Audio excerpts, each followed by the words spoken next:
ရွှေနန်းတော်မှာပါရီစီတို့ကင်းဝမင်းကြီးတန်တမန်ခရီးစဉ်1892ခုနှစ်မန္တလေးရတနာပုံနေပြည်တော်၏နက်နက်ခင်းသည်မြူနီးများထိဝေးမိုင်းနေသည်မင်းတို့မင်းတရားကြီး၏ယုံကြည်အားထားရသောအမတ်ကြီးဦးကောင်းသည်အနောက်နိုင်ငံများသို့တန်တမန်ခရီးသွားရန်ဘရင်အမိန့်တော်ကိုနာခံနေပါသည်သူ၏ရင်ထဲတွင်တိုင်းပြည်၏အချုပ်ချာအာဏာကိုကာကွယ်လိုသည့်စိတ်နှင့်ကဘာတစ်ကိုမြင်တွေ့လိုသည့်စန္ဒာတို့တွန်းတွဲနေသည်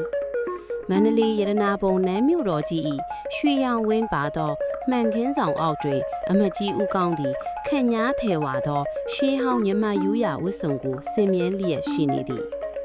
မင်းတို့ဝင်းတရားကြီးကအမတ်ကြီးတိုင်းပြည်ရဲ့လွတ်လပ်မှုကိုကာကွယ်ဖို့ဥရောပတိုက်ထိသွားရမယ့်ခရီးဟာခက်ခဲလိမ့်မယ်ဟုမိန့်တော်မူသည်ဦးကောင်းသည်ဘရင်အမိန့်တော်ကိုလေးမျက်စွာနာခံရင်းမိမိ၏ပခုံးပေါ်တွင်ကြာရောက်လာသည့်သမိုင်းပေးတံဝန်ကိုခံစားနေရသည်ပင်လယ်ခရီးသည်ရှည်လျားလာသည်အေယာဝတီမြစ်မှသည်အဆုံးအစမရှိသောသမုဒ္ဒရာပင်ကျဲအထိခရီးနှင်လိုက်ကြသည်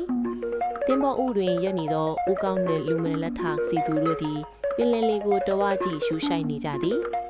ဦးကောင်းကစီသူဒီလိုင်းဒီတဲ့ကြော်လွန်တဲ့နေရာမှာငါတို့တင်ယူရမယ့်ပင်ကြရက်တွေအများကြီးရှိတယ်ဟုဆိုကာမှတ်တမ်းစာအုပ်ကိုတင်းတင်းစုပ်ထားသည်ဦးကောင်းသည်မိမိ၏ရှေးဟောင်းမြမရိုးရာဝတ်စုံထက်သွေးခြုံတဲ့တစ်ခုကိုထပ်ဆောင်ဝတ်ဆင်ထားသည်လက်ထဲတွင်ပရပိုက်ညံ့မှတ်တမ်းစာအုပ်ကိုကင်ထားသည်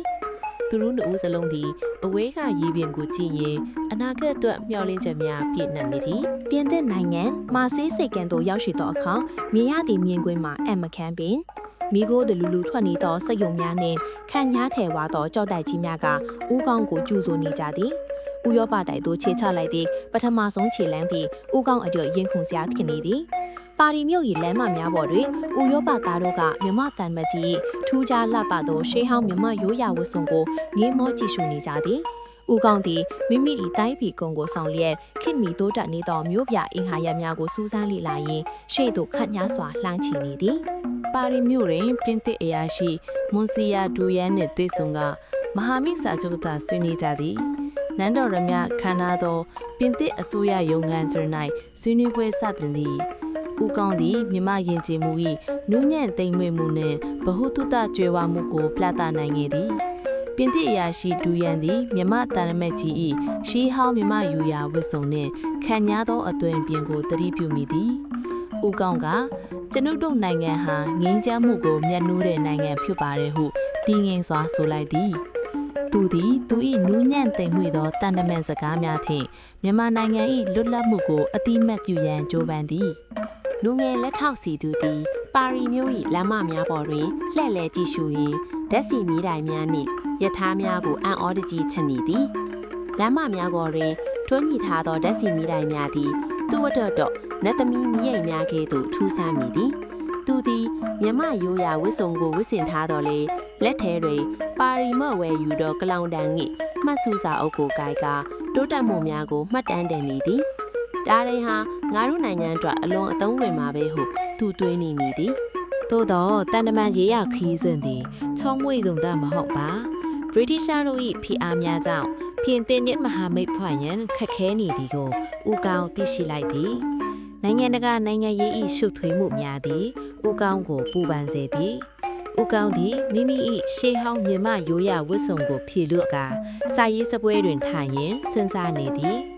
သူသည်ပရပိုက်ပေါ်တွင်နိုင်ငံသားရေးမဟာဗျူဟာများကိုတညလုံးရေးဆွဲနေခဲ့သည်သူသည်တညလုံးမအိပ်ဖဲစီမီခွက်အောက်တွင်တိုင်းပြည်အတွက်အကောင်းဆုံးလမ်းစာကိုရှာဖွေနေခဲ့သည်ဦးကောင်းနှင့်စီသူတို့သည်နေ့စဉ်ကြုံတွေ့ကြသမျှကိုလန်ဒန်မြို့သွားနေ့စဉ်မှတ်တမ်းနှင့်ပါရီမြို့သွားနေ့စဉ်မှတ်တမ်းအဖြစ်ရေးသားကြသည်ဦးကောင်းနှင့်စီသူတို့သည်အပြန်အလှန်ဆွေးနွေးကမှတ်တမ်းများကိုရေးသားကြသည်သူတို့၏ရည်ရွယ်ချက်မှာဥရောပ၏တိုးတက်မှုများကိုမြန်မာပြည်သူများသိရှိစေရန်ဖြစ်သည်စီသူငါတို့နိုင်ငံသားတွေလည်းဒီလိုဗဟုသုတတွေရမှခင်မီမှဟုဦးကောင်းကဆိုသည်သူတို့နှစ်ဦးသည်မြန်မာရိုးရာအတိုင်းဖျာပေါ်တွင်ထိုင်ရင်းစာမှုများကိုပြုစုနေကြသည်စီသူသည်ပြင်သစ်ရှိပုံနှိပ်တိုက်တစ်ခုသို့တွားရောက်လေ့လာခွင့်ရခဲ့သည်စလုံးများကိုတလုံးချင်းစီနေသည့်စက္ကရိယာများကိုမြင်သောအခါသူအံ့အားသင့်သွားသည် စီသူသည်ပုံနှိမ့်ဆက်ကြီးများလဲပတ်နေသည်ကိုစိတ်ဝင်တစားကြည့်ရှုနေသည်စာလုံးစီသည်စများမှစာရွက်များထွက်လာသည်မှာသူ့အတော်တော့အံ့ဩရတစ်ခုပင်ငါတို့ရဲ့ရတနာပုံသတင်းစာကိုဒီထက်ပိုပြီးတိုးတက်အောင်လုပ်နိုင်မှာပဲဟုသူယုံကြည်ချက်ရှိရှိပြောလိုက်သည်